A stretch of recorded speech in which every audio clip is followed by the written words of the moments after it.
these things like purge shift and away the change, and seven there's not deadly like sins a right answer. so And then that there's when something you where get it's to like health, one you'll be able person to might enter do well heaven, on something, another and your person soul will be doesn't. clean enough to Or you might bask do in well the on something universe. for, like, So I might, purgatory you know, wasn't a maybe if I eat a particularly bunch nice of place. It liver, wasn't as I bad as feel better hell, because I'm but it getting wasn't a place that you necessarily vitamins wanted that I to be. don't, that So I'm the lacking. church had But these then once I get indulgences them, I'm that fine and I would don't hope need that and anymore. graft And I you can that would allow your potentially soul get those from to other sources, skip or, over that unpleasant stuff known as purgatory. At certain but yeah, when I times, was little, the I church used to was crave. known My mother to said I sell crave, these indulgences not crave. for She money. said I would always eat This was the Rome, a Rome of sardines, but I wouldn't eat lavish the luxury pieces. and I would extreme only eat the indulgence, whole a ones, Rome which have that the was seen by bones in many them. to be And I used to chew swimming on with chicken bones riches, like a lying to fatty. them I about felt being able to get them into heaven when I for was money. like a tot, like a little This was goat. the Rome I think all of that at those the things end of a have very long journey, his first encounter calcium and other with minerals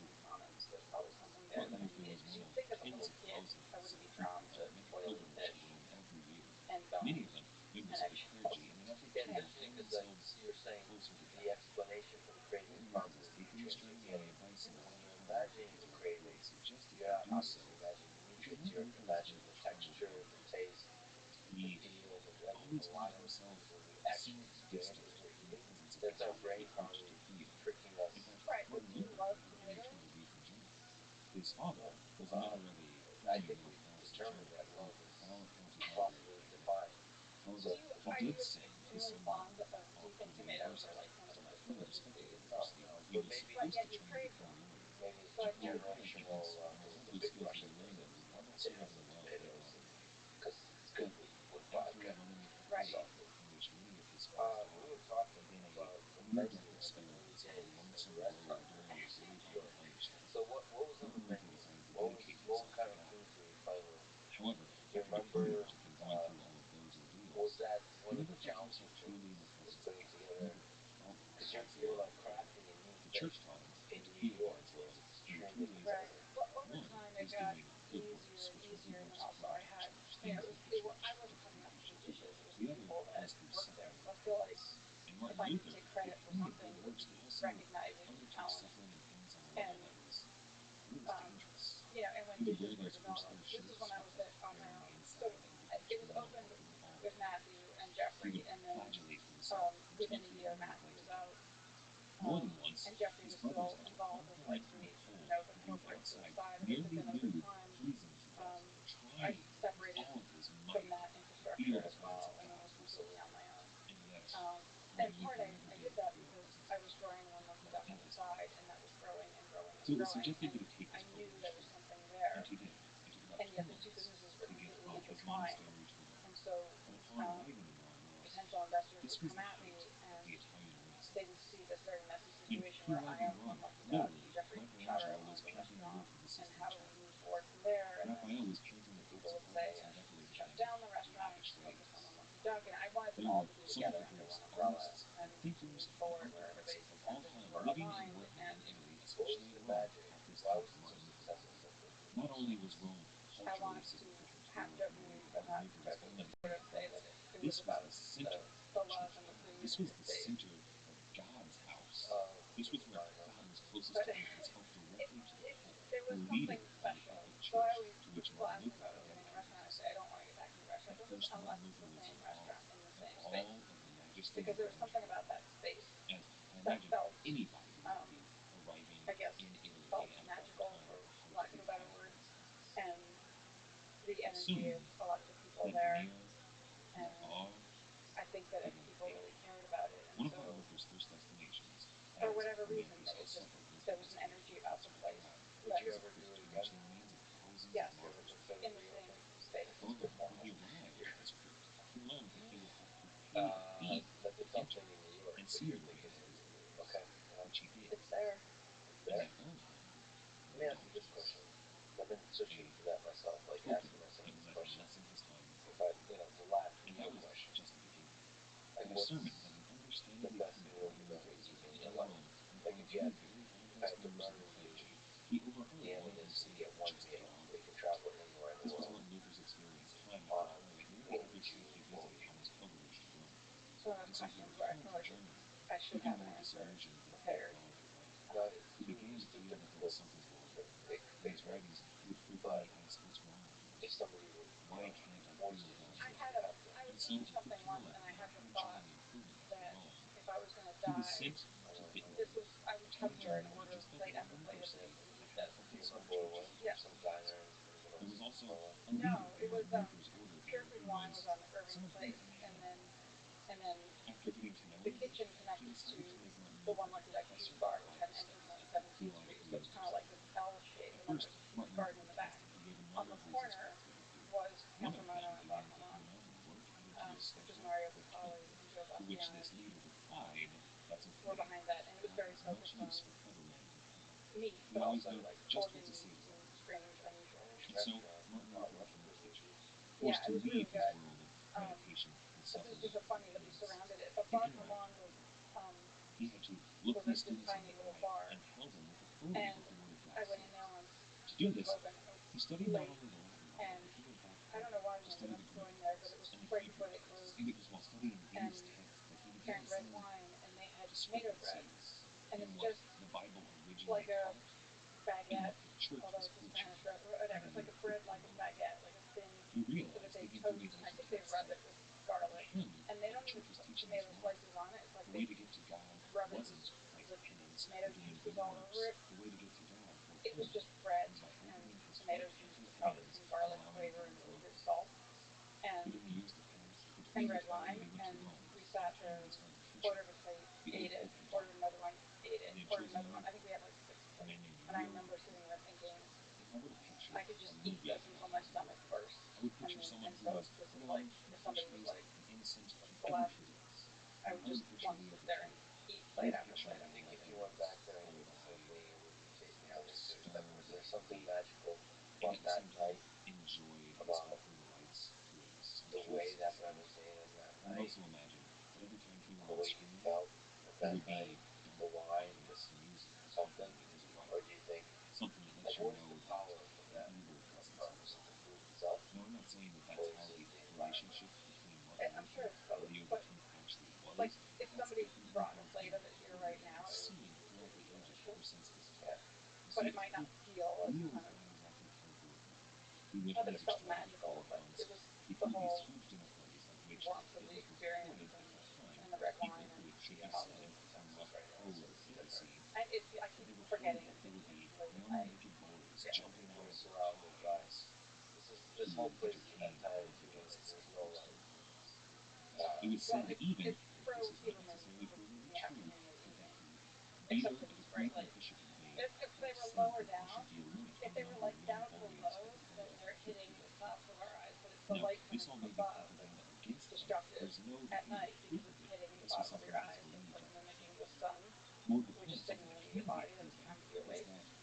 So as much as possible. So I do this in the evenings. I shut off all the overhead lights. I try to dim the lights as much as I can, and I turn on like a lamp versus an overhead light. Are you also doing the caffeine thing? Not consuming caffeine way before bed? Oh, I can't. Yeah, I usually don't have caffeine late. I try not to have it. So I ideally, drink it, but like not like that. 2 p.m. would be my last. Ideally, I wouldn't drink coffee after 2, but plenty of times I do. Yeah, like, Especially if I haven't had midday coffee, then I worry I'm going to get a headache. okay, so way more responsible than me. Let me return to one. What do you think makes for a good romantic relationship? Giving those. I need this question. I think a mutual respect is the key. Mutual respect. That's interesting.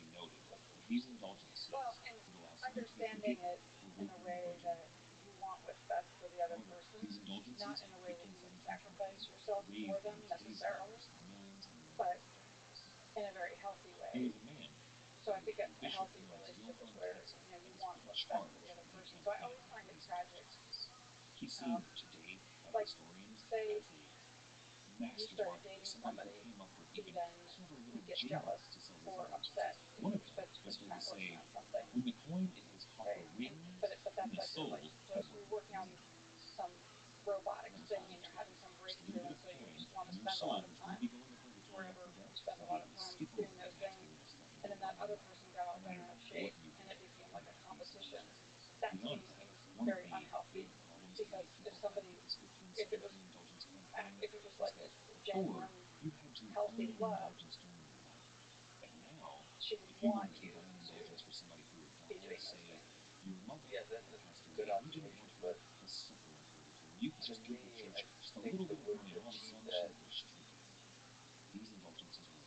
is actually, or the easiest way to achieve that, at least for me, is actually within you to be excited by the things the other person is excited by. So, like, not in some generic sense, it's good for them to be doing the robotics thing.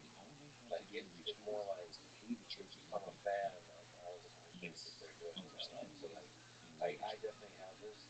I still use the term for this, but I love, like, watching other people, like, succeed, be excited about shit, I like celebrating other people. Like it's fun for me to watch people do it for me. I have to. So in some sense, that's invigorating to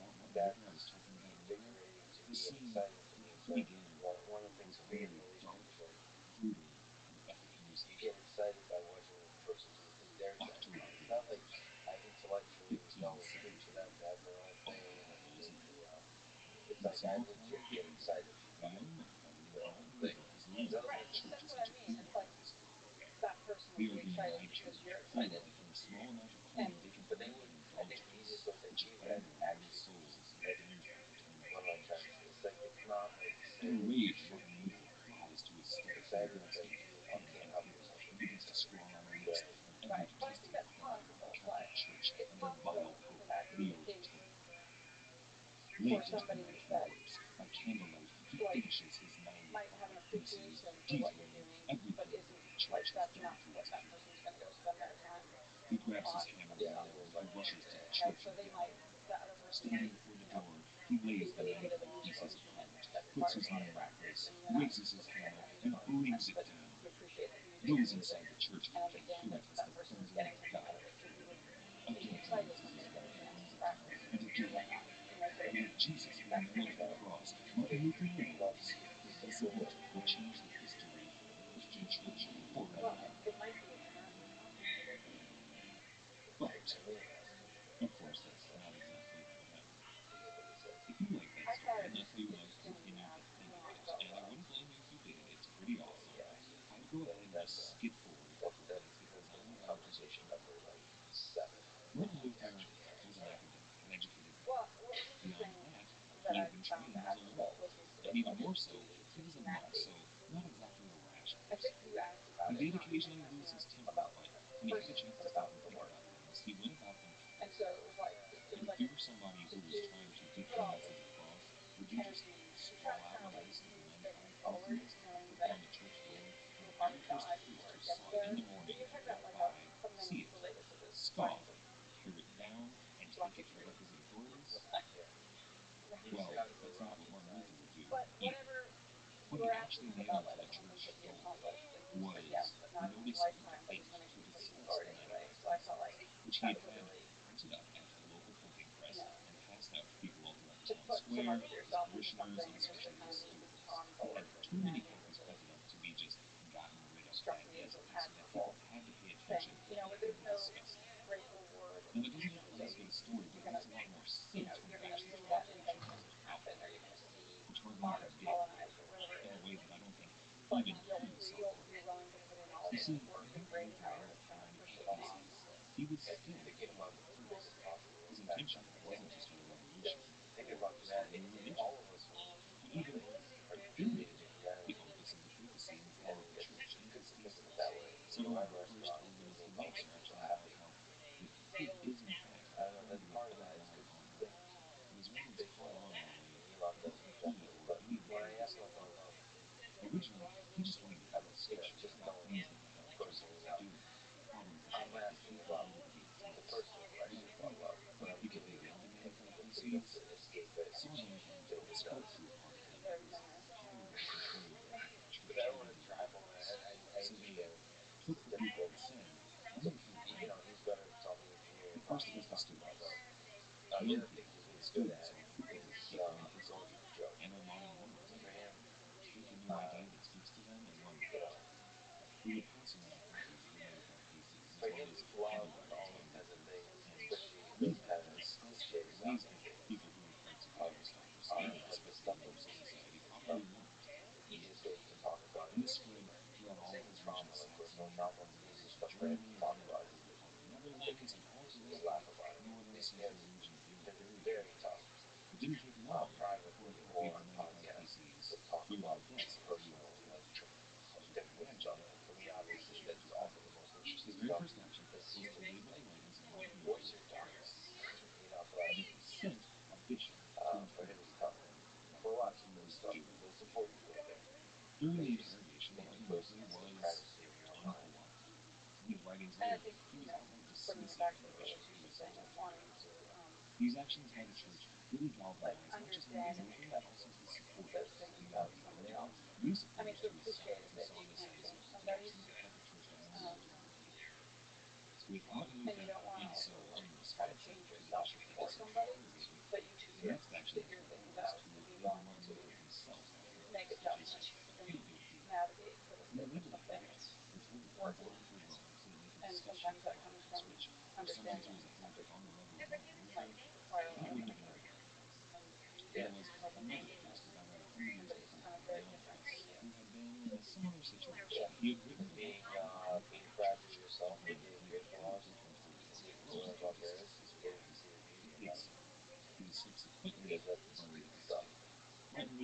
Or if the flaws are seen as the red flag and you walk away, that's also tough. Because the red flags, like the thing that you actually get to love deeply, because they're brought too much forward, and then you walk away quickly, and you don't know. Although It's a I feel like gamble. there's a red flag by definition of something that's telling you to walk away. If it was just like something about their character that was challenging, you could appreciate that or understand it. But it's not something that like they're intentionally trying to do to keep you. Red flag, like I guess it's more about like manipulation and or like somebody who's kind of extremely dysfunctional or something would be red flag. But I think there can be things that are quirky or weird or even dark about somebody that are acceptable. Yeah, for And me, there's those are like different, red flags. right? If there's someone crying on the subway, that's a red flag to me. But she might be like an emotional mess, Yes. high maintenance, crazy person. Yeah. Yeah, that's true. But it could also present a meaningful story to you. That's what I'm trying to tell you. All right.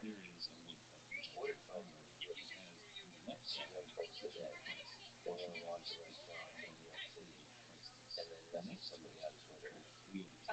Before you finish your sentence, I was about to say read a lot of books. That's been because you said what advice would you give to young people today, and I was like read a lot of books. And then you got to the restaurant part. Yeah. Um, No, I mean that I was joking about the rest. I was saying about life. I was saying not just career as a restaurateur,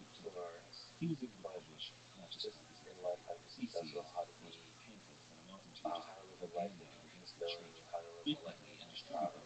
I mean, it's complicated and Have you figured it out yet? no, but I think self-awareness is key. But I also think there's some of those things where like people kind of have to learn their own lessons. But I think it's hard because I never had kids and I never wanted kids. I feel like through my book I keep thinking that I want a lot of the lessons that I learned to be um, useful to other people, particularly younger people, and in many cases younger females, to maybe understand themselves a little better along the way. Because I think that a lot of the mistakes that I made, things that happened, the things that I experienced and I'm embarrassed about, or things that I stepped into that I wouldn't have otherwise stepped into or allowed to happen, were a result of, in many cases, like insecurity, like a lack of confidence, and I think in the context of in moving forward with relationships, being really careful to understand why you're there or if you're repeating a pattern. That's something that is sort of cliche, but I feel like it's very, I mean, our cliches are things that are true and we hear them a lot, but anyway, the idea that people repeat patterns, right? So I think that's very true. Right. And so to be aware of that and figure it out sooner rather than later so you don't keep stepping into the same thing over and over again. You mentioned giving yourself time and space to think. Yeah, which sometimes isn't possible. And when that's something in life that are built. Right. And I think for me, one of the things that really has scared me about having kids is the chaos of it, and not being able to handle it. But I think that's the best case, like you said. You ran a restaurant. I know, which is probably why I would go home at night and tell myselul want to cry. try or call them to do that. Do you like prescribe? I do. Usually, or what's fantasy? What, just in general? Yeah, is there candles? Or I've tried. right? Not intentionally, not by like or want just to overall? change. It was like a, I was a little bit at Instagram and saw very often they'll like these little animal rescue stories or whatever. But this was this guy Matt in my training years ago, and he just did a montage video with some music. That was interesting. If there had been music, I probably would have cried. But it was showing his wife having their second child, not showing it, but like before and then the baby in her arms right afterwards, and then bringing the baby home. It was very beautiful, but set to music, and I watched that and started crying. But like it's not, I didn't sob or anything. So I think I cry easily. Interestingly, the in actual date tragedy things, or when they apply to me, I might not cry, and then people find that unusual. You've never seen the film, but I remember my sister and my father described that when my parents got divorced, I didn't cry, and whereas my sister bawled her eyes out, and I didn't cry at all. I remember it was, I didn't say anything, I didn't want to talk about it. And like when I was sentenced to jail, I didn't cry. So a lot of times when something really big happens, I get a little bit weird. I don't know,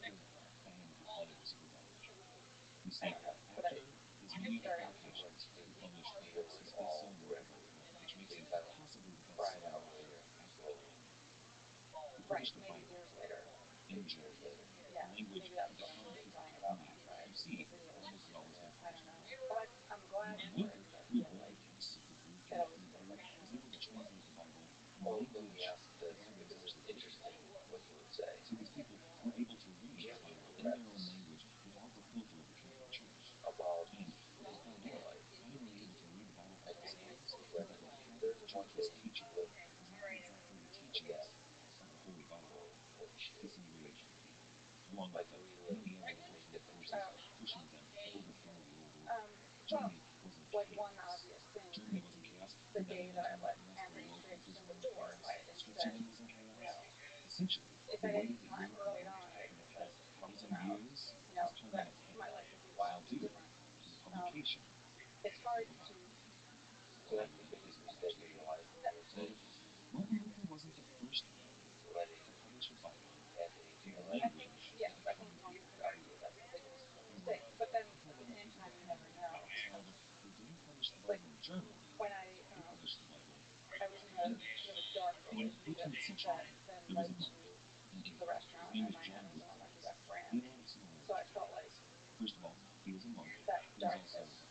It's like you've married a horribly abusive person, but you had a beautiful child, and then you go on and you have a beautiful child, and you think, well, if I hadn't been with that horribly abusive person, I wouldn't have this beautiful child, so I would go undo it. So I feel like a lot of things are like that, and I guess I could optimistically hope that there are good things down the road where I'll think, well, I'm here and I'm grateful for it, and therefore I'm grateful for the things that got me here through a lot of dark things. It's hard to say because a lot of people were hurt in life, but I'm optimistic that I can make those things up, and there are also hurts that were, I mean, in some cases emotionally, but also very much financial, and I feel like those are numbers, and the employees were all paid back, so anybody else that is out money because of everything that happened isn't somebody that's like not able to, you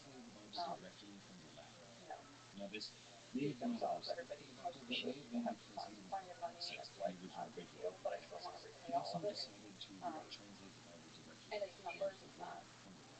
Like nobody died, and sometimes when I think about my own challenges, it feels just inconsequential in comparison to other things going on in the world. So, like, yes, it's hard being a leader. It's hard to have people say nasty things about you on Twitter and Instagram, but really words and things. And I'm not like cleaning my home and watching people get shot. So And there's still out of this darkness, out of this still, you still have a lot of time to create something beautiful in the world. yeah, Maybe something more beautiful than you've ever done before. I am optimistic. And I also feel like, part of the reason I like having these conversations is because I feel like people will learn stuff from my shitty experiences, the avoidance, going through their own shitty experience. And I've heard a ton of that from a lot of women and some men, writing to me saying that they went through something similar and their, my story helped them, or, might help them get somebody else out of a situation. So making it useful is really cool. Through all of this, he recently had a birthday. March 3rd. Yeah. Well, yeah, He turned I made 30. him a phenomenal cake for a later cake that involved a variety of animals. That was amazing. No, it was not. But I also feed him like really high quality stuff so yeah, he's not like vegan, vegetarian. Let me ask you a question. You think about the tragic fact that dogs live much shorter lives than us humans. Do you think about their mortality? All the time. I kind of try not to, but all the time. You told me from traveling here to Austin, Texas, you're 9.5 days by yourself. Well, not by himself, but I haven't been away from him in certainly since before COVID. Um, so I'm not used to it, and so people always say that dogs have that dogs have attachment issues or get separation anxiety, but in my case at least, it's like I keep calling. I'm the one that is it's like fine. I'm the one that gets anxious about it, being away from him. You're the one who acts like a dog when you come back and you're super excited to see him. Yeah, I kind of do. You want to wag the new tail and doing all that kind of stuff. But do you think about the fact, that you might lose him soon? I do. I think about it all. I mean, I try not to think about it, Are but you scared at all? it's scary. But then I also just try to understand that it's inevitable. And I mean, yeah, assuming I'm still around, then um, that's I think one of the things about having adopting a dog or getting or caring for an animal, unless it's one of those animals that lives a really long time. I just don't know that parrots live an extraordinarily long time. Um, They're annoying. So you get the trade-off. The right, ones you love live a short time. The ones that annoy you. right. So I just think it's one of those things that you just know what's going to happen, and it's just part of life. And I think it's one of those things that it's painful, but you just kind of have to go through it. Um, and what's the alternative? You're not gonna. It's like saying you would never want to fall in love because of the heartbreak that's gonna inevitably come. But people do that. They just Exactly. never. You're saying what I'm diving right in. Yeah. It was all worth it. What about your own mortality? You think about yourself dying? Less so than I was before. I think I wrote about that, and I put this letter, Dear Mr. Fox, online, which I never intended to do, but I did because of all the misconceptions about the film and our relationship. And so I put this thing up online that I'd written on my phone on the school subway ride.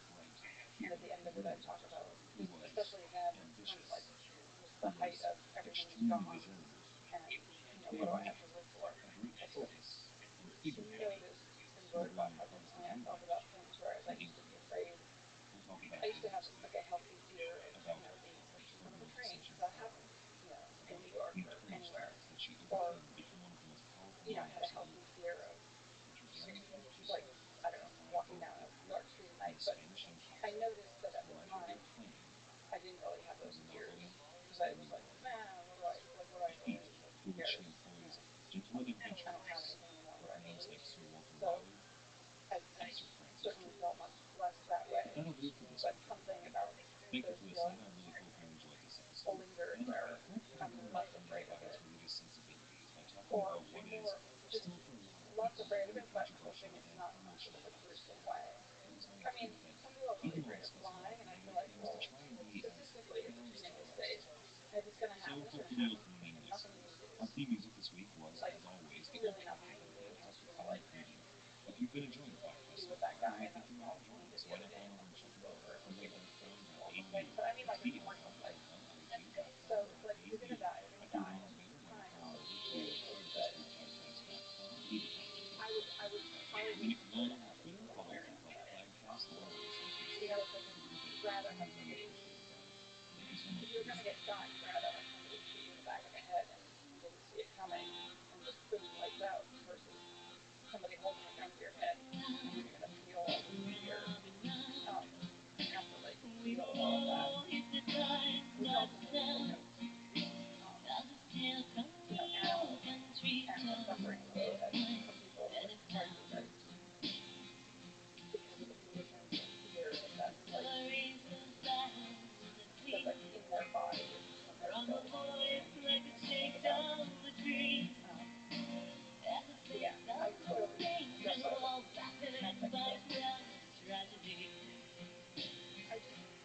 I think about it a lot. Raise your glass to the air with fear in your eyes. Time has come now to bid him goodbye. A system that everybody is accepted and normalized, where like, say aliens did come down and looked at us and realized that we're a particularly good source of whatever fuel they need. So then they imprisoned us all in cages that were like the equivalent of like sardines standing in an elevator, and then we were bred, and we would get sick. So crazy, we'd do the equivalent of like pecking, and then we would get abused, and then like grotesquely and brutally killed, and that was like our entire lives. And so if like aliens came down and started did all of that, Hello, and welcome to the we would Pirate have to History be okay Podcast. with that. My name is Matt.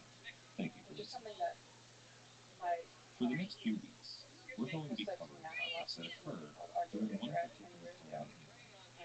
Some of these But it's events an will interesting occur way in to think about it, England, because Scotland, Ireland, moving on to Spain, somebody would France, have to be Rome, okay with it, even because moving that's further kind of what we're east doing as now, England searches for a land right? route to get to It Asia. But normalizes more of it things will take sometimes place people moving west. And I don't, people think, In North people think that America, like as I England object searches to for the Northwest Passage, hunting. and some of the Hunting first for English sport, colonies I that think, would is one day become the grotesque. United States, But and if more you're importantly, hunting and then further south and you're going to further, eat the entire as animal, England began to campaign and you're hunting to in a way move where it's against kind the of like, monopoly of the Spanish Empire in the New World. you know, that animal like This campaign lives a is free and done happy life primarily until through that the use of moment, in the overwhelming same way that generated the adventurers, animal lives a committing free and happy little moment, more than acts of lives some a of the free and most happy notorious piracy that the life, Caribbean or would we ever never see.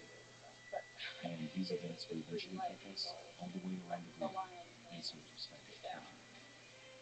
treasure. So this week, we're going to be introducing the central character in this period of time. Somehow We'll be more introducing tragic or Good Queen horrible than a Bess, lion the attacking Virgin Queen, an elk. the Pirate Queen, Yeah, so Queen Elizabeth I there's a lot of complexity of to put on England. top of all of that. So one, This is episode number the 5, hunting for sport is Glory bad, Island. but there's this like complex ethical The story equation of of the Queen fact that Elizabeth starts hunting for about sport 30 is the years thing that before often Christ. funds the It preservation starts, of the in fact, species. 1 year that's, before well, no, Columbus that's set another sail on his complicated maiden thing. There's like voyage, the Maui 1491. venison, That was the all year the deer and that Hawaii, Henry VIII was born. and Of course, at the like time, he got wasn't Henry Maui VIII. venison. He was merely Henry II, the second son of But King Henry there, VII.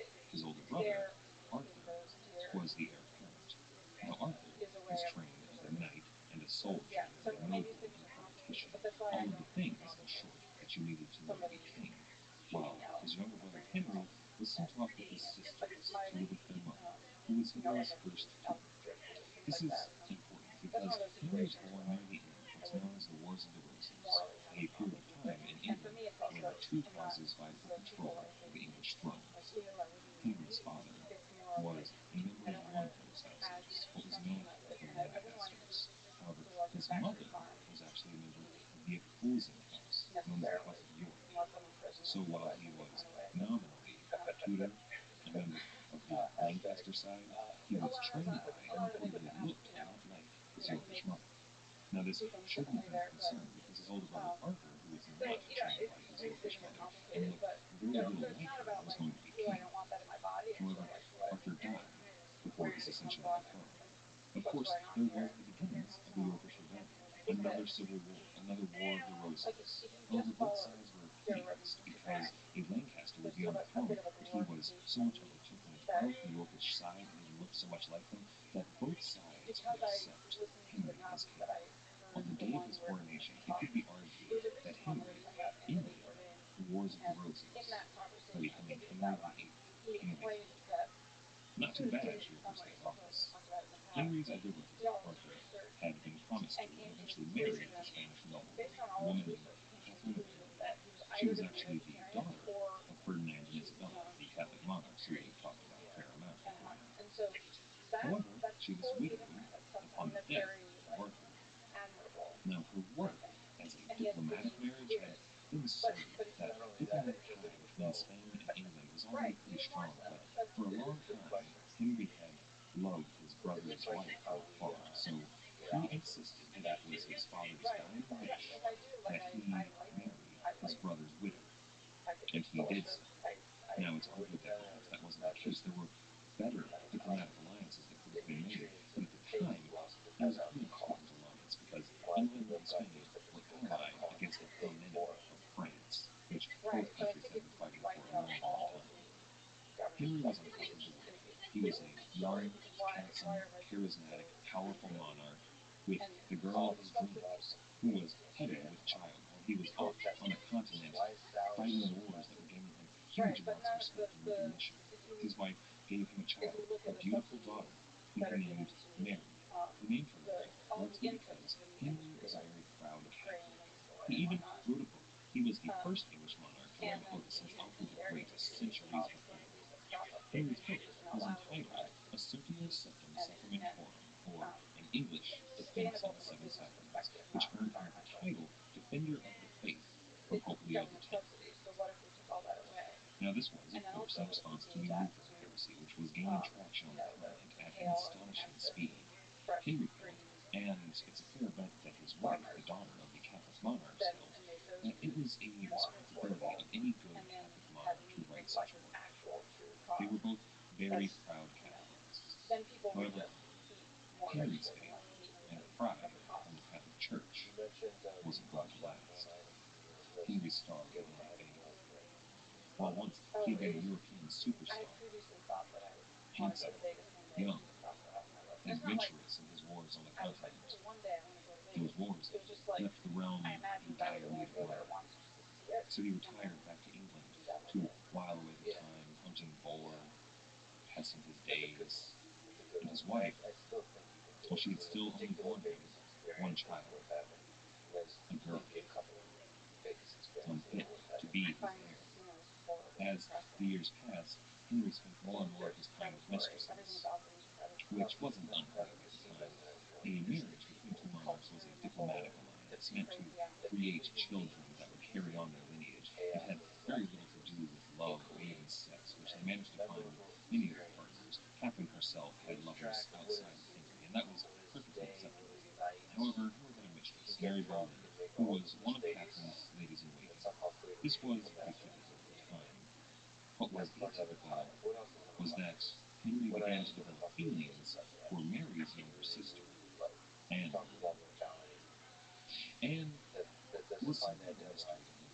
While he had had access to any of the ladies-in-waiting that he desired before, Anne was engaged. She was engaged to marry another nobleman in his court, which, regardless, he decided to interfere in that upcoming marriage. He had one of his counselors, really his main counselor, the guy who kind of ran England on a day-to-day basis. He had him dress down the fiancé of Anne Boleyn in public very harshly until the man was in tears and agreed to marry someone else and leave Anne Boleyn out of his marriage plans. This was something of a tragedy because it seemed like there was real love in that potential marriage between Anne and that nobleman, and she never forgave the man who she blamed for it, who wasn't Henry, but that counselor. Now that Anne was single, Henry started hurting her. He He tried all his usual advances, which had always worked in the past, and revoked them. So he redoubled his efforts. He offered to make him not just a mistress, but his sole mistress, a concubine that was, in European courts at the time, almost a position rivaling the queen. It was somebody who was well respected among the court in places like France that even had a name for it, but still Anne turned him down. You see, Anne wasn't just some strumpet of the court, just a typical lady in waiting. Anne was a highly educated woman in Europe at the time. She had gone to France, which was perhaps the most advanced European court at the time in things like manners and politics, to get her training, where she learned courtly poise and everything that it took to be an early Renaissance woman. She was fluent in Latin, fluent in French, and fluent in English, and really well educated in things that most women wouldn't have been educated in at the time at all. She was really somewhat bored, even somewhat subversive. In her time on the continent, she had been exposed to the Lutheran heresy, which, while she might not exactly be called a Protestant yet, she definitely had a lot of sympathy for the Lutheran cause. But she was also an honorable woman, a woman who would not allow Henry into her bed unless they had married, which was something that, considering Henry was already married, didn't seem very possible. However, Henry was a stubborn king who, when he wanted something, and something that was denied him again and again, he was going to find a way to make it happen. Henry was dissatisfied with his wife's Catherine's inability, as he saw it, to give him a wealthy wife. So he decided that if he were to marry Anne Boleyn, he would have to have his marriage with Catherine annulled. Divorce was not even something that was thought of at the time, but having the marriage annulled was possible. See, there's a verse in the Bible, in Leviticus, that says that one should not marry their brother's wife.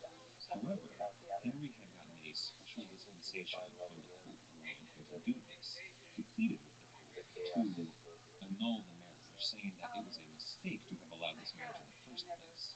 Now, whether or not the Pope would have been open to this can't really be known, because at the time, Charles V, the Holy Roman Emperor that we talked about last week, he was in Rome invading the city, and at the time he had the Pope held hostage. Anything that was coming off the Pope's desk was really written by the office of Charles V. And Charles V was the cousin of Catherine of Aragon, her closest living male relative. There was no way that he was going to allow Henry to have that marriage annulled. So for 6 long years, this scandal etched its way across Europe. Henry held trials in which he tried to have his marriage annulled by the courts. There were religious conclaves about whether or not this was religiously viable.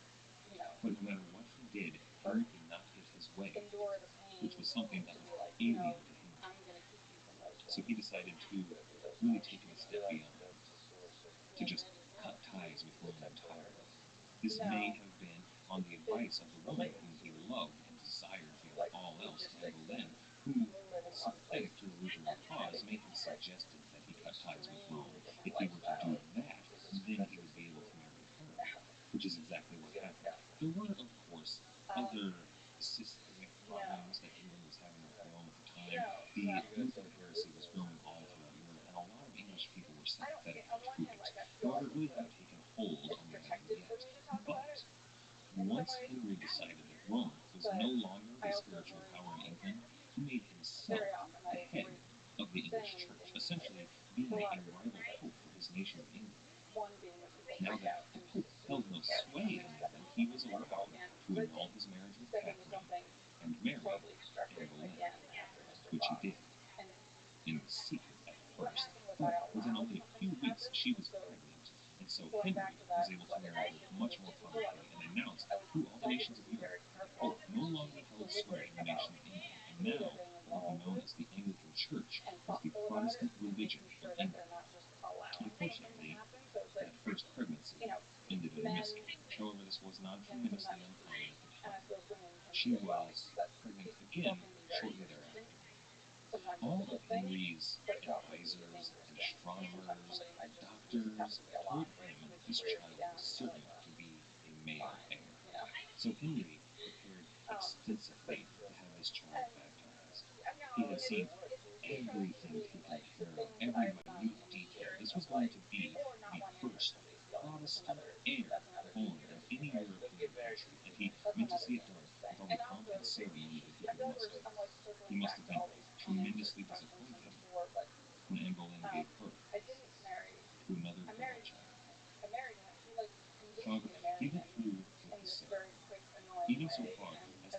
like something I had to do, and I protected, and which all was kinds of in weird England at reasons, the and it was time just only used it for a like child who my was meant to response be to in the line of succession. It was my very opinion to rare marry him for was this. like, oh, And there must fine. have been a lot of affection for this child And then I remember because being he named embarrassed this at girl City Hall going after to the his like, sister, who had died when he was very young. you He know, named people her who are in Elizabeth. love and wanting to get married aren't After a sitting in miscarriage City Hall and the birth mortified of and yet embarrassed, another daughter, you know. Henry's So passion yeah, for Anne so seems to I have faded. cringe when people call me Regardless, my within ex-husband only because about I 2 don't think of years, it that Anne way. was pregnant again. It's, It was even though during this pregnancy technically that's that correct. Henry was There's injured a powerful during a romantic jousting match notion in to his this leg. thing, and The injury civil wasn't wars, and life-threatening that immediately, condition but it would getting lead to married was complications that would eventually take Henry's It was life. just like another thing After that he made hearing me of do this injury, premature. Anne that just had, miscarried you know, again. unfortunate This consequences of time, like it was a then boy. having this divorce and then Henry saw this Yeah, as I think evidence, even when perhaps a the sign, romantic, like that Anne Boleyn whole would never give him a son, an is, heir. you know, He decided Bear that would he be cool. needed to find a new you want to wife. get married. However, he would not be able to just have this marriage annulled as he had his last one. Let's keep it a mystery. He was going to have to find Let's keep another the solution. mystery. What he came up with was to accuse Anne Boleyn I mean, of witchcraft. Season 2, Not only conversations with witchcraft, Sutton. but like a adultery known with at least 5 other men. person or anything, but I One feel of like them people always happened to worry be her that brother, so we could go ahead and I'm toss stepping incest back onto into the something pile and as I well. don't have the energy At to her trial, appreciate the one of message. the No, jurors was that same nobleman to whom she had been no. engaged as a And young also woman. just When he remember declared that thing I was his saying about verdict how like it's of really guilty, easy to get to know somebody it really was said close that and he over was a long made period of physically time. sick It's kind of by one the of those end. situations. It was a unanimous So I feel decision. very Every confident that juror I'm like certain decided she I'm was not guilty. stepping into something where That I'm was going to be the kind of surprised power when somebody that turns out Henry to be VIII not had who at they that present time. themselves to be. The So young Elizabeth was that, only 2 years old when her mother especially for was beheaded. me, She never really got to know her and mother, also and again, would, it's like for the I early would parts of caution her life, people be to be completely dedicated careful to her about father. um, It was only 10 days wanting later to go into that something Henry married deliberately a versus commoner named Jane kind of Seymour, getting caught who up would in one quickly thing become and pregnant or and then rushed or bear him That's finally a son, probably who he would name suggest Edward, people take that Prince Edward cautionary of advice, England. but Henry VIII small finally had his male heir. yeah. when we first said it, it's like, Much There are like those he had stories, been and as a boy, he you know, sent his sweet daughters away stories to go told study told from elsewhere. parents around the world. you can get Elizabeth's hurt for it tutor, too, a man named Roger Ashe, was full of praise for her. this can He be considered hard. her not just studious, not just This bright, was an but incredible brilliant. conversation. He said, quote, "The Probably Lady way Elizabeth over shines 4 like a hours. star. The constitution of her mind is exempt from female I feel like I weakness. could No probably do this apprehension with can be quicker than Simon, hers." thank you so much for being End on this. quote. It was said that by the age of 13, Elizabeth was fluent not only in English, but in Welsh, Irish, Scottish, Cornish, French, Latin, Italian, and Greek. Thank you for trying. She learned this through a process called double translation, where she would translate a work from its original language into English and then translate it back into its original language from her translation. And no mistakes were allowed, or she would have to do it all over again. And this was a practice that Elizabeth would continue for the rest of her life as sort of a mental relaxation, sort of like some people might do a crossword puzzle or Sudoku. That Her father didn't see her at all during this period in her life. He would send her birthday presents through courtier. He would send one noble and another to go send his regards. And one noble commented when he went to go visit her at Christmas that Elizabeth asked after the king with the gravity of a 40-year-old wife. She desperately wanted her father's attention. There's a portrait of her painted at about this age that presents Elizabeth exactly as she wanted to be seen, not just by the world, but by her father. She is standing holding a book in her hand, marking her pace to show what a studious young woman she is. Next to her, there is a copy of the Bible sitting open to show just what a religious woman she is. She is the very picture of what a lady at that time in England was supposed to be. She would send these messengers back with presents that she had made for her father and stepmother. One of these presents that still exists today is the copy of a book, a work of fiction that she wrote, which is bound in cloth of gold and just superbly beautiful, but on the inside, written entirely in Elizabeth's hand, there is a story, written in Latin, that is pristine. Not the content of the story, but the way that she wrote it. There's not a blotch or a smudge or a single correction throughout this entire work. It's unbelievable. She was a 13-year-old. I would say that this sort of genius at that age rivals the likes of child prodigies like Leonardo da Vinci or Mozart or Beethoven. And her father took notice. Perhaps his heart softened as he grew older, but he brought his daughters back to court, and even had the forethought to reinstate them in the line of succession. If anything were to happen to Edward, Mary, the eldest daughter, would take the throne, and then potentially Elizabeth after her. Or perhaps he brought his daughters back and put them into the line of succession because he knew that his time was coming to a close. That jousting injury, which he had received years ago, wound up claiming his life. It was, by all accounts, exceedingly painful and bloody. When Elizabeth and her younger brother, Edward, were told of their father's death, it said that they fell into each other's arms and were inconsolable.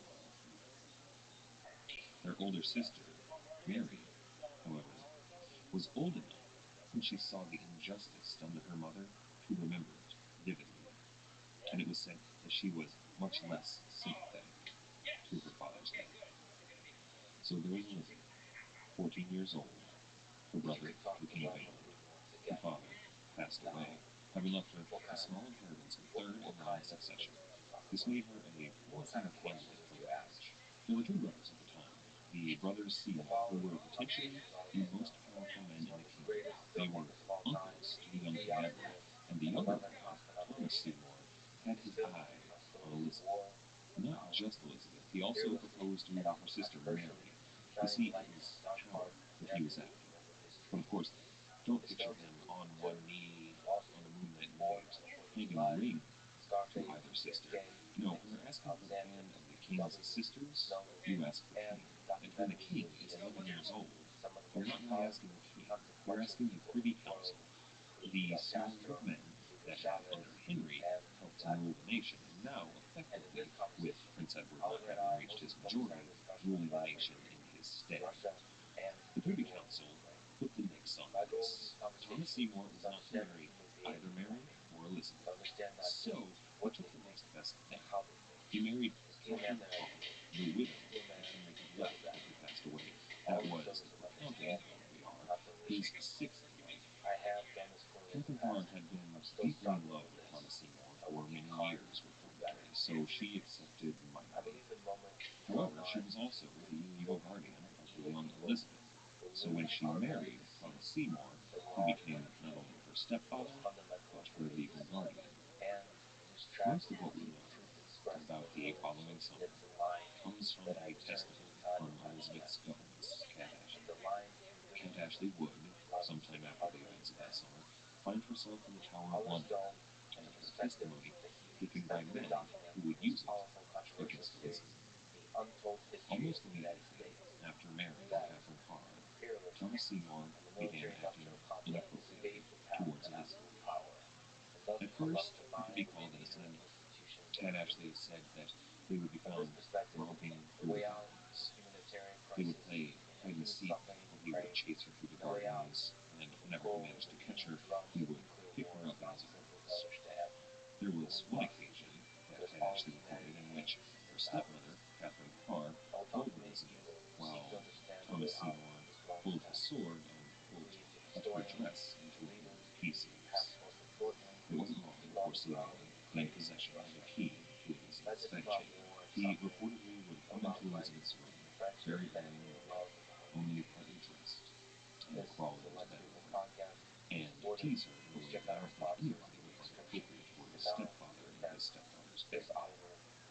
Cat Ashley reprimanded him, but he said that he had no intention of stopping because, quote, he meant no harm by it.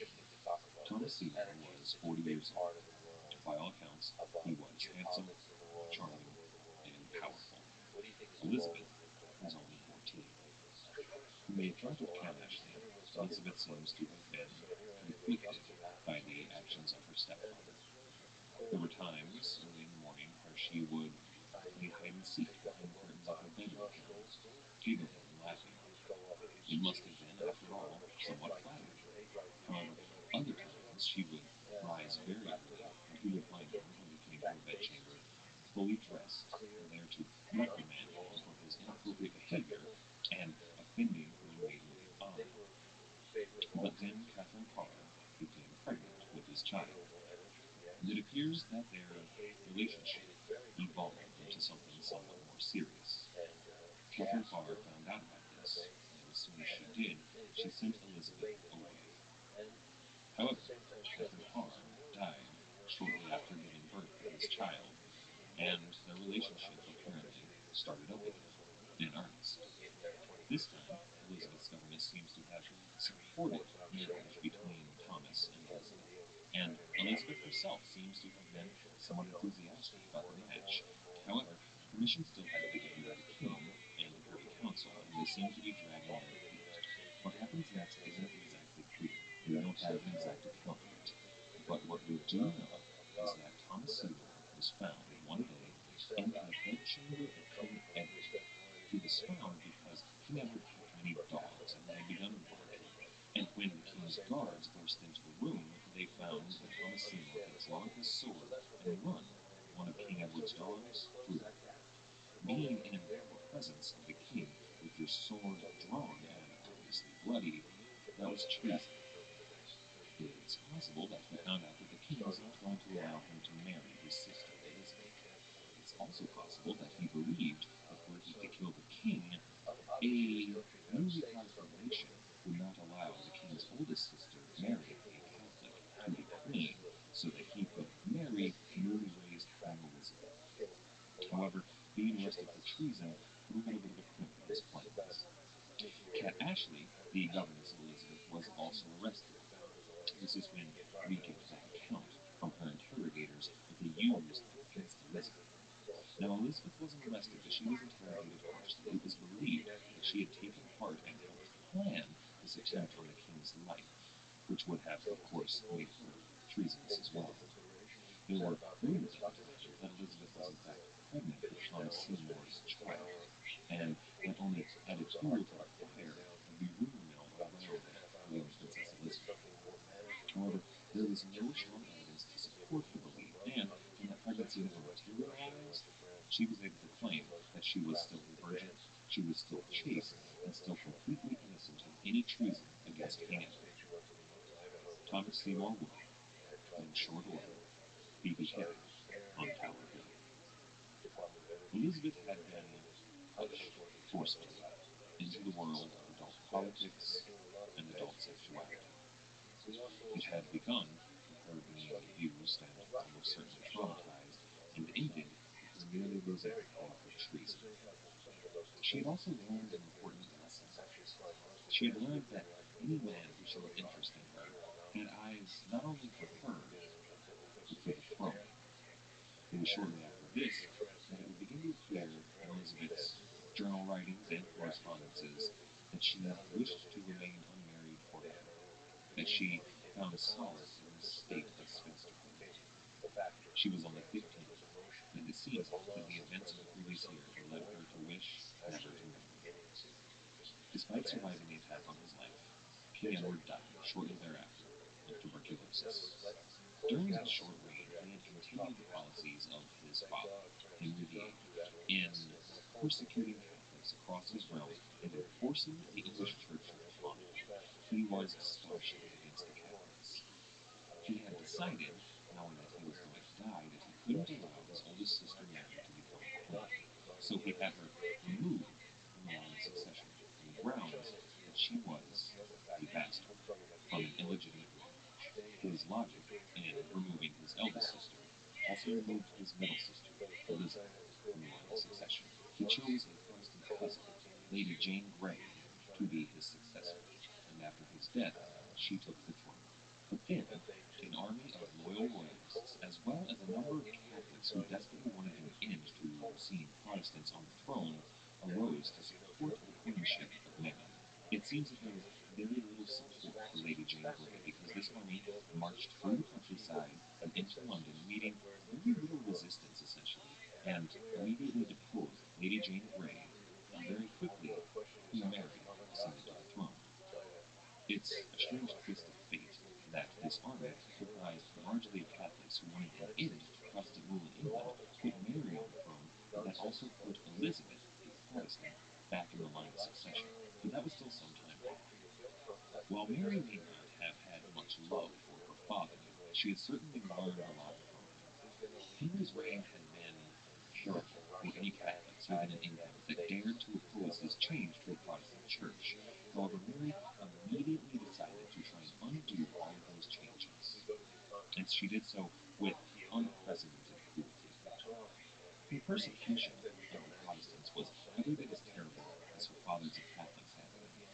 She began an almost systematic institution of persecution and execution of any Protestant leaders or anyone who dared speak out against the rise of the Catholic Church. This resulted in the execution of over 300 people who were burned alive. Some of them, the lucky ones, had a kind executioner who would tie bags of gunpowder around their legs that would explode and make it a quick death. The rest were slowly roasted alive. This was what led Queen Mary of England being known forever as Bloody Mary. The resistance soon evolved. Protestants all around England saw these people burn at the stake as martyrs for their cause. They wanted a return to the English Church and a return to Protestantism. Beyond the burning and persecution of Protestants in England, Queen Mary reaffirmed the alliance with Spain by marrying the new king, King Philip. The Protestant army was growing. They had many soldiers, they had many generals, but what they needed was not exactly a leader, but a figurehead, someone who they could rally around and support as a claimant to the throne of England, who would, of course, have to be someone that had a legitimate claim and was a good Protestant. The obvious choice was the Queen's younger sister, Elizabeth. One of the leaders of the rebellion, a man named Thomas Wyatt, wrote Elizabeth a letter, letting her know that a rebellion was looming and soon would explode into England. But Elizabeth was clever and ever cautious. She read the letter and immediately burned it, and when the messenger asked for a reply, all she told him is that she would do, quote, as God would direct her. Her diplomacy proves to have been a success, because Wyatt's rebellion, of course, failed. Now, Queen Mary knew that Wyatt had contacted Elizabeth. However, there was no evidence to connect her to the rebellion, so she could not be arrested and immediately beheaded for treason. This was a common theme in Elizabeth's life. She always played her cards very close to the chest. She never let her true intentions be known, not even to her closest advisors.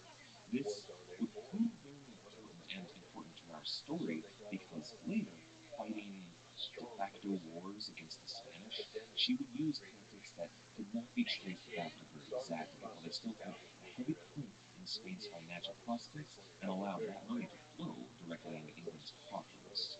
This was the beginning of Caribbean piracy, and it all rests on the shoulders of this diplomatic monarch that Elizabeth would become. She was learning these lessons very well in the days before she ascended to the throne. But Mary knew that Elizabeth was somehow connected to rebellion.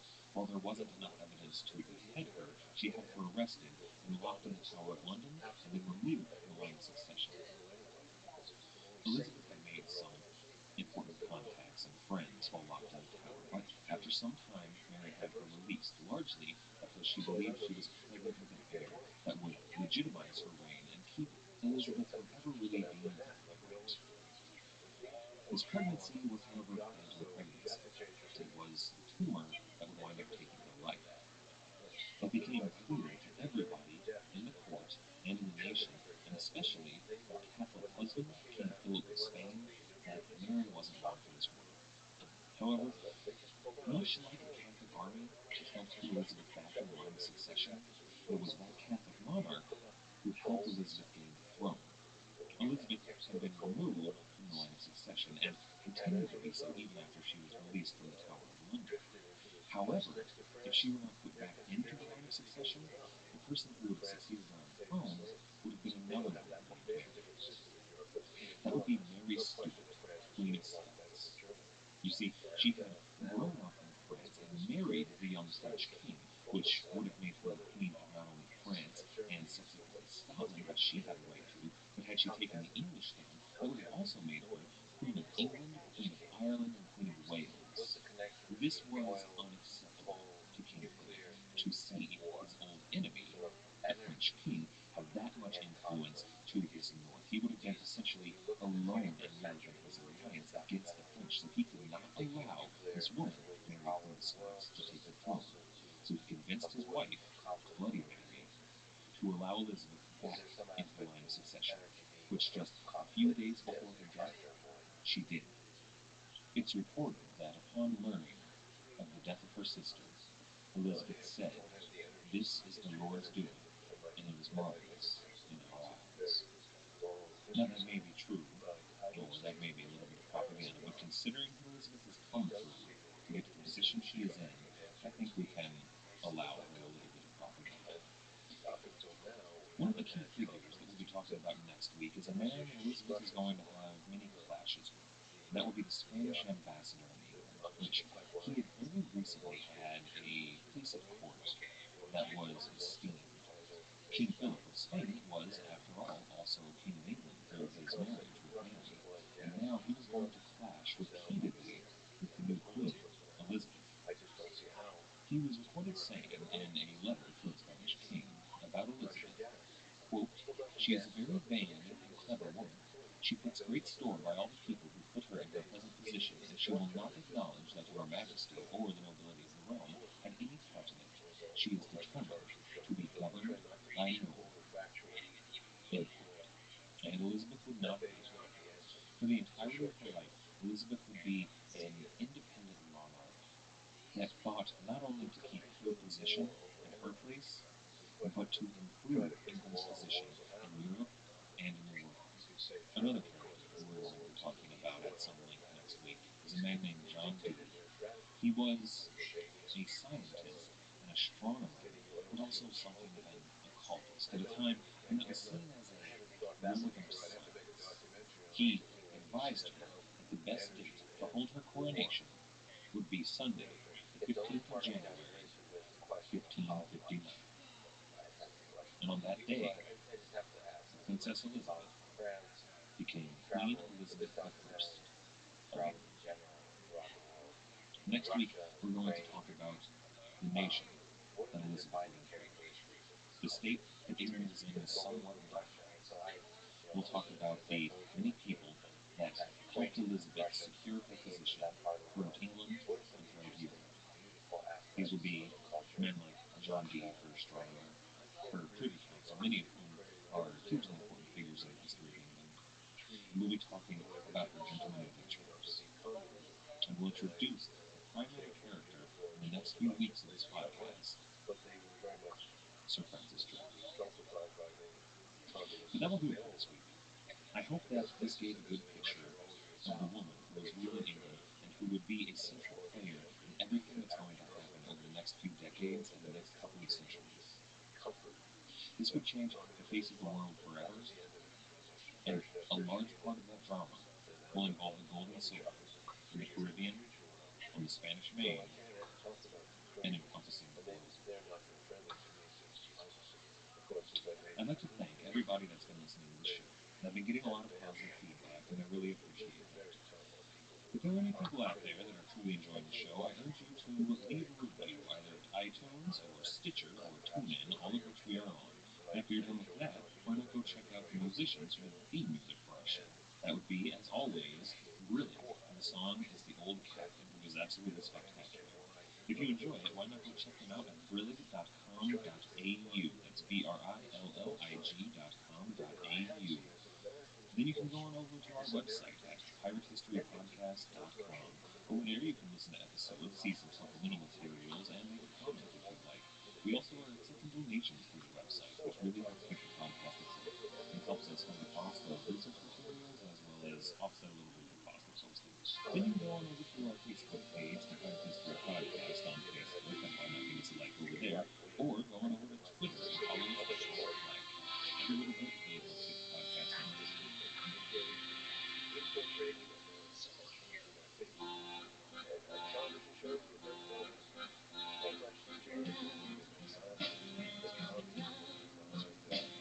We were walking the tide beside the town, as the tales from the old country told, and it found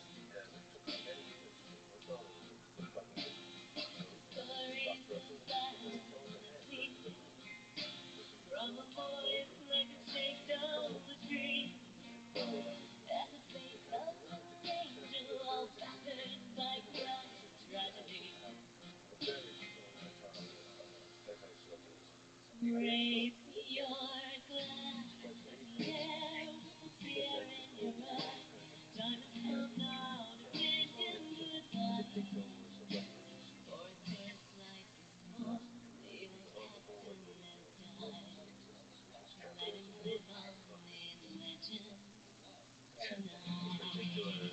Communism is embodied by the Soviet Union, is the enemy. So hence the narrative behind the Cold War. Basically that. I mean, you saw the ups and downs of it. When Reagan came in, first of all, we had the crisis of 1962, the Cuban Missile Crisis, and Kennedy proved himself to be a warrior for peace. He saw apparently first time. It was a big moment. So people don't give him credit enough for saving us from a war that could have affected all of mankind. But it still didn't avert. No, because the moment he was killed, honestly, it was a lot of people who thought about that. It was made a film. JFK Revisited is a documentary released this year. The movie I made in 1991. But the moment he was killed, I would argue that Lyndon Johnson went back immediately to the old way of thinking, the old way of doing business, which was Eisenhower, Truman's ideas, which we had adapted to Truman. That was in Italy. You have to think about it. Roosevelt died in 45.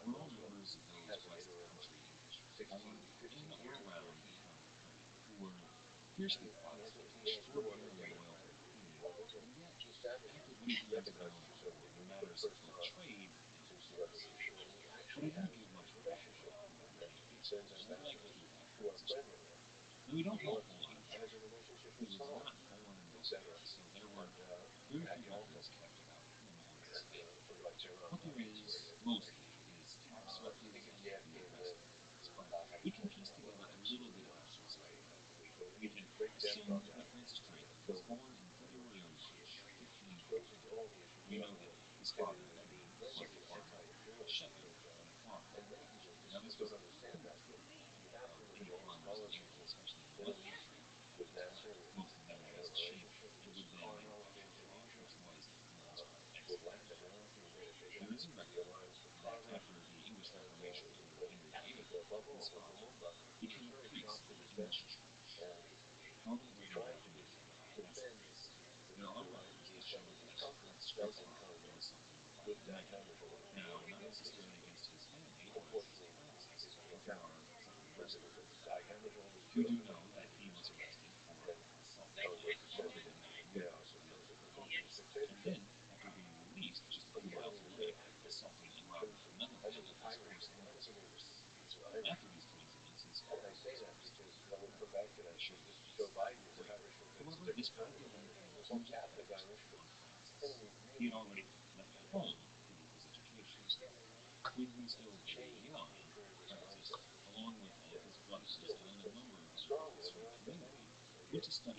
And Lyndon Johnson back to the old policy, and he was never able to defeat his son Floyd in Russia. He had it with Carter, but then Brzezinski came in. Brzezinski was his national security advisor, and was put there by Rockefeller. Brzezinski was a Polish. He got rid of everything in Poland. Poland was always attacking Russia, as far as I remember, back to another century, where occupied Russia was tragically anti-Polish for always in Poland and Ukraine. So Brzezinski got a good head.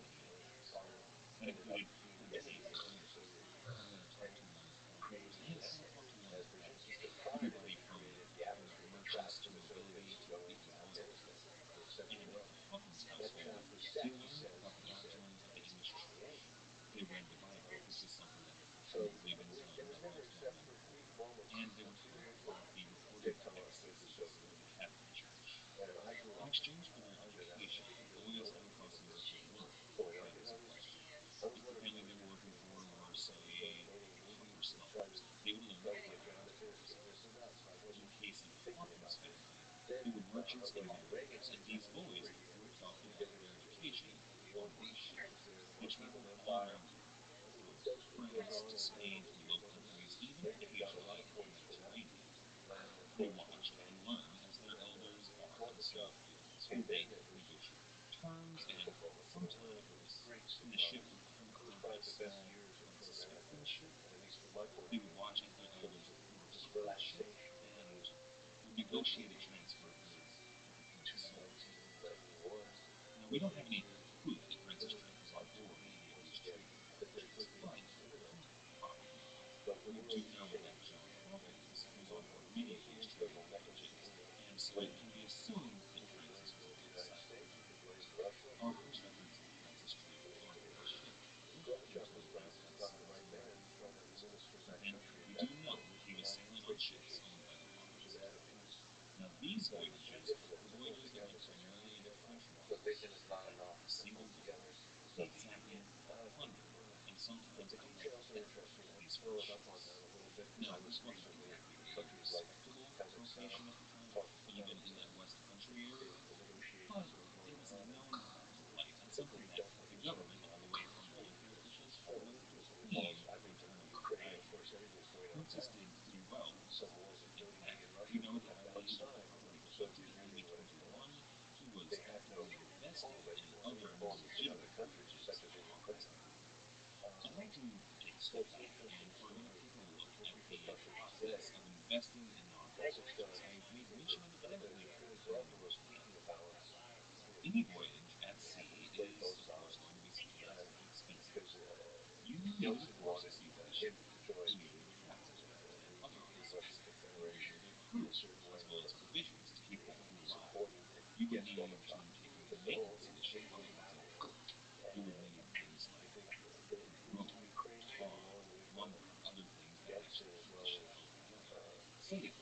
You would also need on board heavy armaments to defend the ship in case of a battle. And this included not only things like powder and shot proof cannons, but also some of those rifles that existed, as well as a gun number of bows, arrows, and hot steel. Now, this was a large investment for any single person to make, though they could, of course, get loans on very rich enough to finance their own expeditions. However, if something did happen to the ship and they spent all those armaments on board, they would hemorrhage off almost a single person that invested in it. So, the practice of other people investing in these voyages to mitigate any losses would vary. That, of course, meant that there was a smaller return for a single investor. However, when one person invested in a number of voyages, then they could make the same amount of money while the possibility of losing one voyage would be fairly small. However, they would mitigate their losses. That's why merchant guilds and trading companies and hospitality companies would buy into this, and that's why they were often called mercantile. Investors were eager to invest their money into any merchant voyage that would profit. It wasn't just merchant stuff. No, they went all the way up to royalty and investing in these voyages. If you're going to invest in a sheik empire, you can usually to be in they were that financially, but they couldn't make it less. This was legally in play to both the Portuguese and the Spanish. It was certainly Amber's business, but she was betting some money to keep himself happy, but was still engaged in the love affair. He heightened tensions with clients, and most importantly, our strategy was still not having an open war against the Muslims. In the meantime, the war between England and Scotland had essentially come to a close. Elizabeth now held Mary Queen of Scots in custody, which had somewhat helped tensions between France and England subside, at least anything coming close to active warfare with each other. And Philip knew that the actions of Elizabeth were a direct response to his losing Calais and closing off the port of Antwerp. This was essentially a game of diplomatic chess, but right now Elizabeth was counting. Travis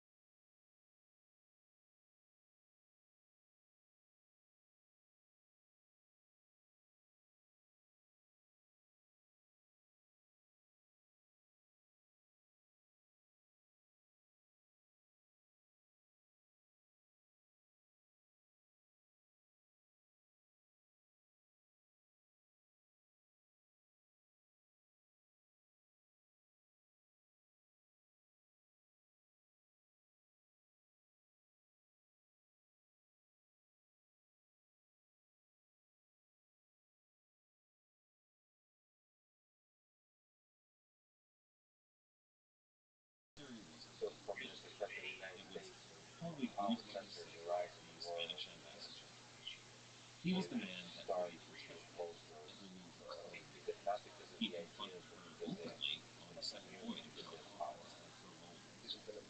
Elizabeth claimed that John Hawkins was nothing but a prosperous merchant who had blessing but lacked power.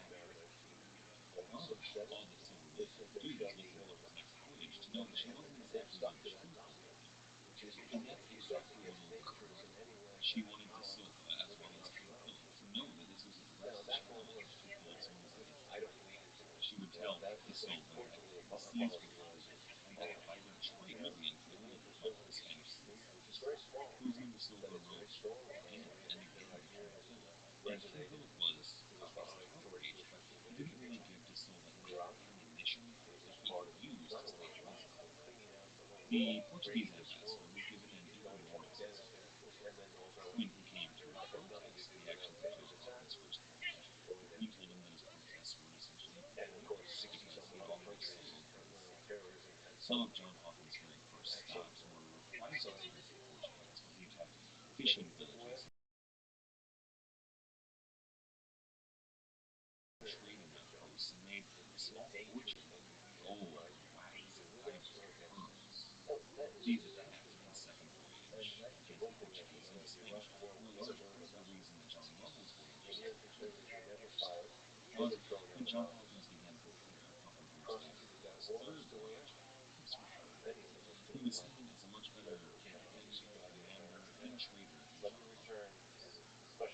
Merely having his name attached to the voyage attracted investors from the highest sectors of government. The manifest of these investors, it reads like a who's who of Elizabethan London. At the top of the list was the Queen, who invested two of her own ships. There was also Robert Dudley, the Earl of Leicester. Dudley was, at the time, the Queen's favorite, and probably actually the Queen's rival. Robert Dudley had met Elizabeth while they both were the powerful in court, and they became somewhat of a love triangle for probably 4 years. He was a newcomer, however, who went to clubs but without to undermine Canadian music or his throne. He was, from the time of Elizabeth's accession, one of her most trusted advisors, and he was probably the one man whose loyalty was most notable. Elizabeth was known to spend most of her idle hours with Hawkins, and even known to come into his pension space during the evening. Dudley was given some of the highest honors at court and some of the most responsibility of any man in Elizabeth's court. She even named him regent if anything were to happen, and Dudley even ruled England for a small time when he was in India. The next man that you would see on the list of investors for this voyage was really Dudley's main competition for influence at court and the Queen's favor. He was the highest advisor that was on foot of hers. His name was William Cecil. He was the one that really saw the day-to-day bureaucratic running of the government. He was a notoriously honest man, the man that Elizabeth trusted to tell her any hard truths that nobody else in her court was willing, or sometimes not even willing to tell her. Now, Dudley and Cecil were polar opposites. They couldn't be more different. Really, their personalities were somewhat symbolic of Elizabeth's influence. Dudley was a really flamboyant man. He was young and handsome, and he dressed extravagantly. If you were to picture William Shakespeare, or at least how he dressed, you would kind of picture Dudley. He would wear very hefty shoes and buckled coats, often in those strange puffy shorts that everybody seems to be wearing. He would have a fine embroidered coat and a big flamboyant hat, having the feathers sticking out of it for sword fighting. Cecil, on the other hand, was actually different. He would have worn almost black clothing, a very plain white coat, plain pants, plain boots, a plain hat, and he stood with a sword on his hip. He probably had a bow in one of his hands. And these were the two most powerful men at Elizabeth's court, and they frequently clashed, sometimes bitterly, sometimes violently. And this was reportedly something that Elizabeth supported somewhat, maybe not openly, but competition was something she saw as a positive. These men came to have supporters who would travel around the capital armed. They would wear armbands or cockades that would show their allegiance to either Cecil or Dudley. And sometimes, whenever these armed bands would meet for each other, they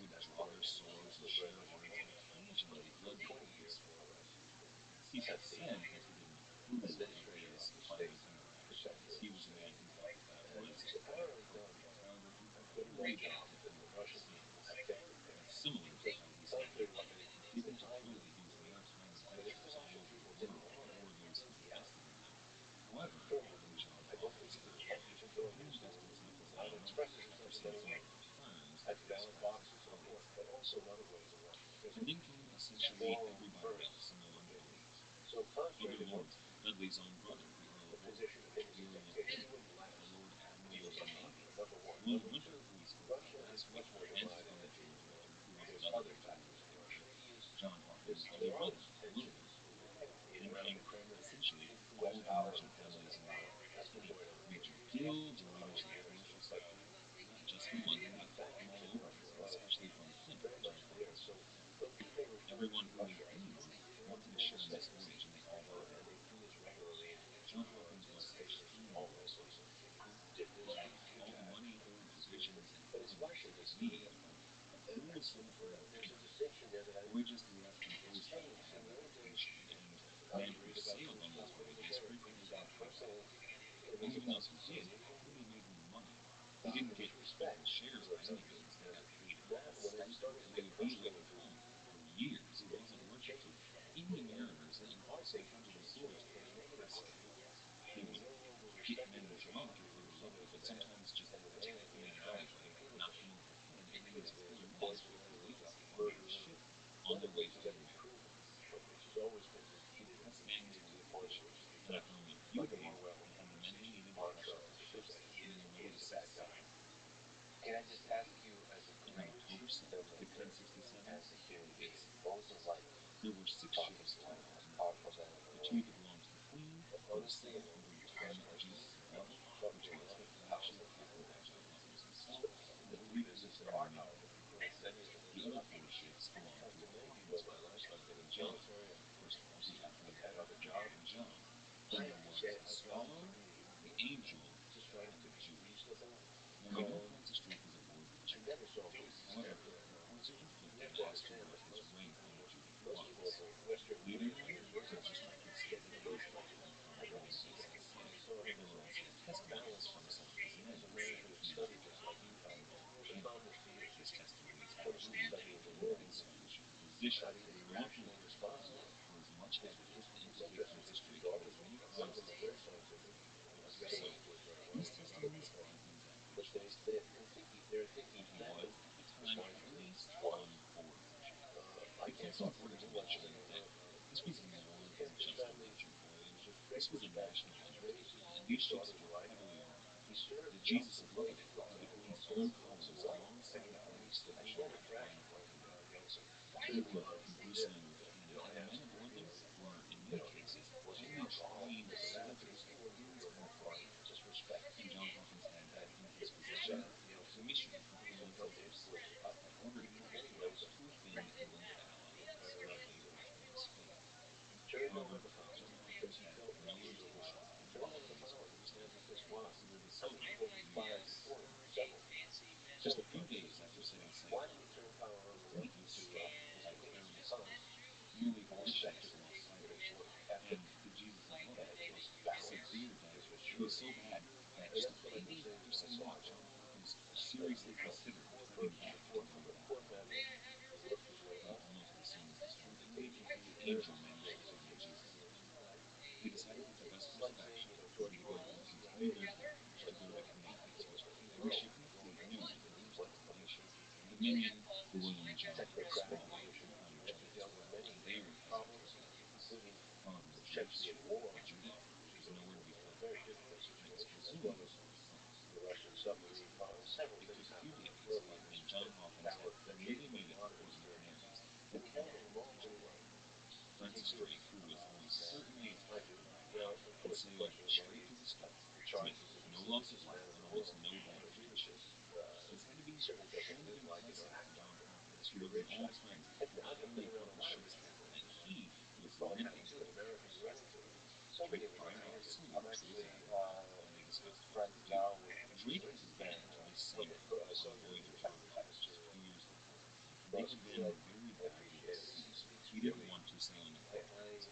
And positive effect. If only Twitter is going to become censored and shit. A city that has all the major techniques of even censorship that we are now seeing in the United States is so un-American. That is shocking to me. And he is resistant to that. But yeah, I like just for that shit. But I also appreciate his adventures, his nature, his desire to explore the world and ask questions. Yeah, there's certain ways to sound freely. There's certain ways to sound. A man sounds freely. Yes, he speaks freely, and it's refreshing.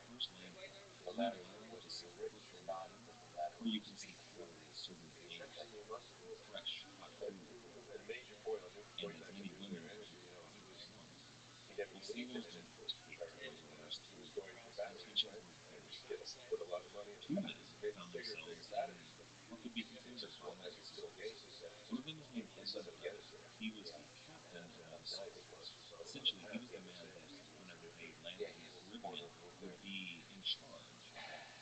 We're jumping around. Hey, the Navy rules free fall. That's what we want. No restrictions, no rules. Yeah, that's what Castro said. Castro did the same thing after Japan decided that it's not completely free range. They go much bigger. It's much more dogmatic than Castro or Chavez, because as we know, he keeps setting government policy and he says it should be taken out of context. But there was no restrictions, none of that talked about, none of that, nor any desire to see anything before we come. Check it, do that. It was constrained. Do you think he wants to find that product? Yes, I do. I don't think he can make judgments on it. I think he's pleased. But he doesn't believe in waves. He's pleased. I mean, well, for us, but I don't think he had the enthusiasm like he expressed it to me. He trusted me, and you can see the way he dealt with me each time. He walked up to me 4 times. The first time he might have been a little stiff. You're asking, you don't know who you're dealing with. Okay, I understand that. But he stood in line. He's done a lot of press. The worst press he's done, frankly, has been the American press. And not because of his fault, but because of the way they interview him. If you look at the interviews, they're awful. They put, first of all, I noticed one thing as a filmmaker right away, they use a dub, an overdub. They put a Russian speaker, and everything he says is much harsher. He speaks Russian in a much harsher manner than actually Putin does. This way, if you look on my show, to the left of me is the original language. They translate it, and I think that's important because he expresses himself very clearly and calmly. This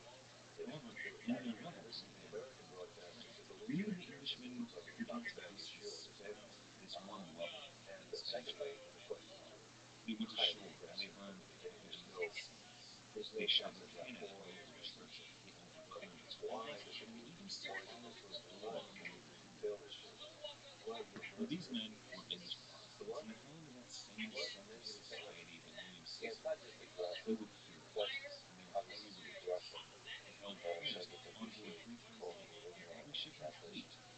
And not just aggressive, very shallow. They're not looking to understand.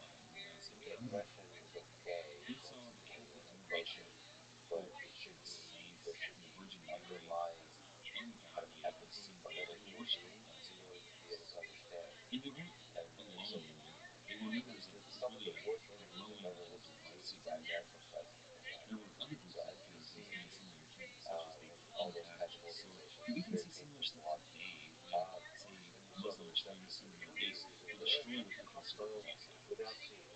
So many people criticized my series without having seen it. I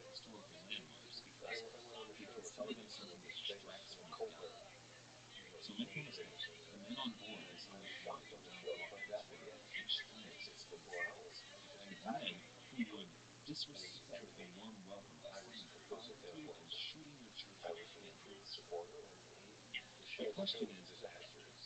But my voice that was a show that actually I had to just shut up and get off air. The teaching portion was embarrassing because the audience too was clapping for good on anything he said. But as an entrepreneur in that situation, because a mob of drunken, devout Englishmen really put her through power, or does it make her look like a queen of what's nothing more than a nation of brigands and pirates? She may have personally enjoyed hearing the exploits of this voyage.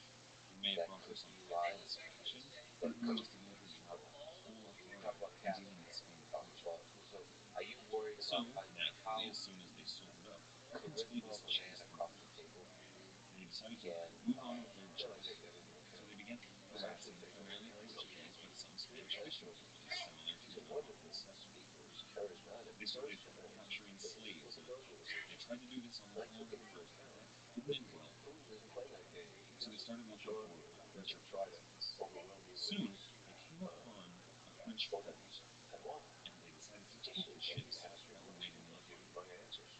It's around this time that history starts getting a bit weird. There are a number of omissions that make it hard to figure out exactly what happened. What we know is that one or multiple of the French ships were added to the English fleet. What we don't know is whether or not these ships were all together once. Some accounts say that the English snuck in the middle of the night, took all of the French ships, and sold all the coal off to the French. Other accounts say that some of these Frenchmen they found at this fort agreed to accompany the English to the waterways. After all, these Frenchmen wanted to keep a record of themselves as having returned home, and later offered to French officials worth a hide landing on the English. See, it's recorded that at this time a French ship called the Don de Dieu, or the Gift of God, joined the fleet, commanded by a French captain named Paul Barnard. However, it's also said that a few days later the English fleet came upon a group of Portuguese ships and took them by force. Now, the ship in Malta called the Rothschild de Deus, the Grace of God, was reportedly given the privilege to pass as first class. However, there are 3,000 passengers already aboard, according to some records, and the name of that Portuguese ship, the Grace of God, is almost exactly the same as that French ship, the Gift of God. So, was Drake's first captaincy on that Portuguese ship that he took by force, or was he already a captain in a French ship that joined their fleet captained by a French captain? And then it gets worse. Later, Drake is said to be leading his own raiding parties ashore to capture African slaves. Now, this was happening while John Hawkins was elsewhere in Africa, making an alliance with certain African kings and aiding them in battle against their enemies. These African kings and Hawkins had a struck a deal in which they would split any captives taken between them. In addition to that, it's said that the fleet that would arrive in the Caribbean sometime later was much larger than the one saddled in India. So I tried to synthesize these different accounts. From all of the testimonies at this time, as well as other correspondence and primary sources, as well as the later accounts of Drake himself, and the different accounts from historians that came later, there remain different stories, but it all seems to point to something. Now, it sounds like when Hawkins was making alliances with the different kings, he sent Drake along with some other ships on ahead to pursue his own mission. From Drake's own men and his own accounts, it sounds like he actually befriended some of the French officers who stayed with him. Now, this is not out of the question because if you recall, on his voyage with John Melville, he allied himself with several French captains, even possibly also Christopher Colomb. And Drake had planned ahead to meet these French pirates on the Galapagos. You see, most of the French pirates at the time were rebels against the crown or Protestants themselves, people that these private Englishmen would have had something to do with straight up. So it makes sense that if the English fleet led by Drake met up with some French pirates, they might attack some Portuguese ships, and then later, if they weren't the pirates, it was either those dastardly Frenchmen or those piratical Englishmen. You see, the reason this becomes very confusing is because many later historians have attributed Drake's first captaincy to that Portuguese Rothschild voyage, Grace of God. Now, going on a revised account came later, many years later, from some correspondence, and it said, quote, Francis Drake was a master and captain of the caravel after he took that supposedly Portuguese ship. However, these historians are dismissing earlier accounts from some of the same sailors who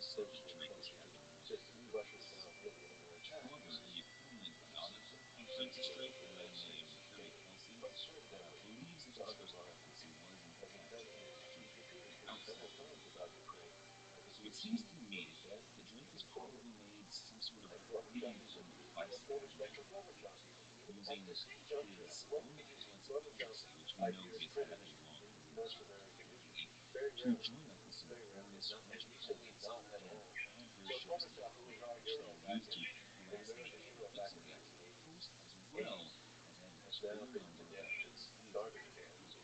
While both being able to assert kind of a plausible deniability of the authorities of the time, there's no accounting of Drake being given solo command this early. However, later in the voyage, there will be official records that he has been given his own solo command. So, while this all seems very plausible to me, don't quote me on the history behind it. However, after the exploits of Drake and the exploits of Hawkins, the fleet met back up a little bit larger than it was when they left England.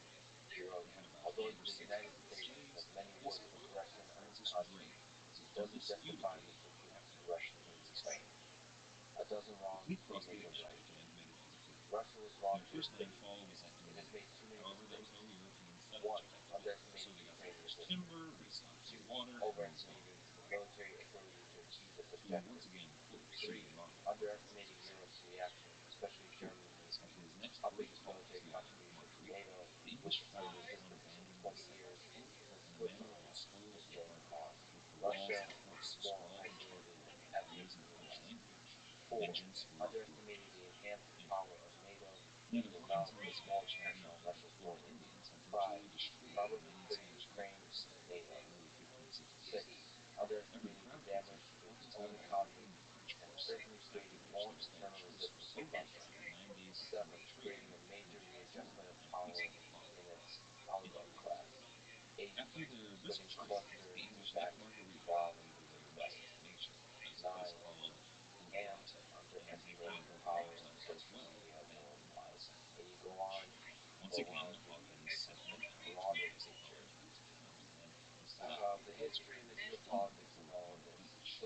He learned from the colonists that the French had also attacked Ponce de Leon and the Spanish colony in that region, and he began to trade with them, occasionally even trading slaves and keeping the rest of the army on shore and undercover. Now we're going to venture back into the uncharted waters of speculation. We assumed, as I said earlier, that in fact several French pirates had joined the English fleet that had similar goals to the Englishmen, then we can assume that the French trafficked across the Atlantic with them. Hawkins, and especially Drake, knew that time was going to come, so not only with goods, but for slaves. The voyage of John Melville had a huge problem getting rid of any slaves in Spanish territories because the Spanish government had forbidden any kind of labor. In fact, any trade with the New Dorados was completely out of the question. So if the Englishmen were going to sell slaves in the Caribbean and disrupt Spanish trade as they had been known to do, then they had to find a way to sell the slaves to convince the Spanish colonists in the Caribbean to buy them. Would it be kind of a masterstroke, somebody hitting each other with supervillain level machinations if these Englishmen allied with the French pirates who Drake had met on his previous voyage with John Melville, and then sent the French pirates ahead to sack the Spanish settlements in which the English were going to launch their attack? And then John Hawkins could sail in as a hero, save these Spanish colonists, give them the fresh food that they needed, the shelter they needed, as well as the protection of the young English soldiers from these French crusaders. And then, once they felt safe and happy and realized that they were going to rebuild their settlement, he'd just take the claims of the slaves that they would need to conquer another world. This would allow Hawkins to not only continue his own campaign, in which he would disrupt Spanish trade without offending any of his allies, as well as make himself a personal fortune and repay his investors handsomely. This wouldn't break goldsmith's rules, and it would accomplish all of his goals. Now, I haven't read any historians who take the same conclusions. There may be some very good evidence out there that completely refutes it and is completely total nonsense. But I kind of like this story.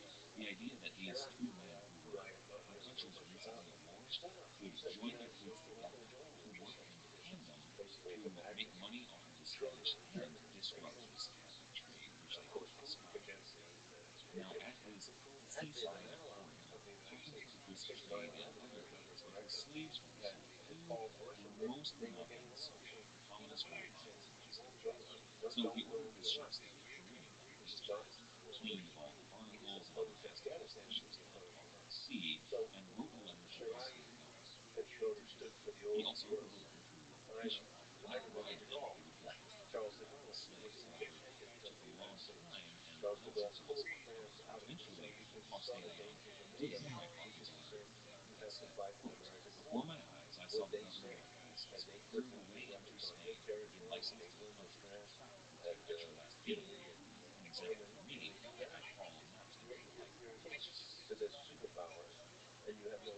So the Spanish colonists who were living and working in the Black Isles for a while decided that after hearing this news from Faustinian, they should plead again and run back into the woods and interior of the island. And it's here that Francis Drake, Captain Francis Drake, had his first recorded solo canoe. He was sent to John Hawkins' next destination at Rio de la Plata while Hawkins finished cleaning the ships. To quote one of the sailors on board that voyage that Francis Drake was now in charge of, quote, "The Spaniards shot 3 pieces at us from the shore. We reported with 2 of ours, and shot through them to his house.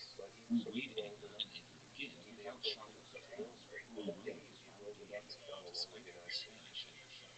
In the main space between here and our advice from the Sancho Domingo, who, with the aid of infantry, we chased and drove to the shore. We fetched into the nets instead of 2 big Spanish arquebuses shut, and anchored again before the ship. Till our general's coming, we anchored, landed his men, and valiantly returned and lost 1 man, whose name was Thomas Surgeon.